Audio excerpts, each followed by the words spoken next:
കോൺഗ്രസിൻ്റെയും B J പിയുടെയും വോട്ടുകളെ ആശ്രയിച്ച് ജയിക്കാൻ പറ്റും എന്നാണല്ലോ കണക്കൂട്ടൽ. ഈ ആലോചന നേരത്തെ നടന്നിട്ടുണ്ടാവുമല്ലോ. ആ ആലോചനകൾ ബി ജെ പിക്കാരുമായിട്ട് നടത്തിയിട്ടുണ്ടാവുമല്ലോ. ഇനി ബി ജെ പിക്ക് നൽകിയിട്ടുള്ള ഓഫറുകൾ എന്തൊക്കെയാണെന്ന് പറയാൻ പറ്റില്ലല്ലോ. ഇപ്പോൾ അദ്ദേഹം വന്നത് കോൺഗ്രസിൻ്റെ സ്ഥാനാർത്ഥിയായിട്ടാണ് എന്ന മട്ടിലാണ്.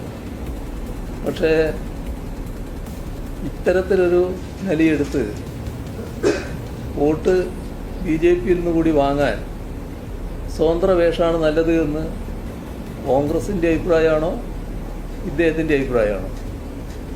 ഏതായാലും രണ്ടു കൂട്ടരും കൂടി കണ്ടൊരു അഭിപ്രായമാണല്ലോ. അപ്പോൾ ബി ജെ പി കൂടി ചേർന്നുകൊണ്ടുള്ള ഒരു സ്ഥാനാർത്ഥിയെ നിർത്തി അമ്പലപ്പുഴയിൽ CPIM പരാജയപ്പെടുത്താൻ കഴിയുമോ എന്നാണല്ലോ നോക്കുന്നത്. അമ്പലപ്പുഴ ഇപ്പോൾ കുറച്ച് ദീർഘകാലമായിട്ട് തന്നെ LDF ജയിച്ചു വരുന്നൊരു മണ്ഡലമാണല്ലോ. ഇവിടെ LDF പരാജയപ്പെടുത്താൻ ബി ജെ പിയുടെ കൂടി സഹായം സ്വീകരിക്കുക എന്നാണ് കണ്ടിട്ടുള്ളത്. എന്തൊരു ഗതികേടാണ് എന്ന് നോക്കണം. കോൺഗ്രസും UDF കാണിച്ച ഗതികേട് അത് അങ്ങേയറ്റം പാപ്പരായി ഒന്നാണ്. ഇതിൽ പരം ഗതികേട് വരാനില്ല.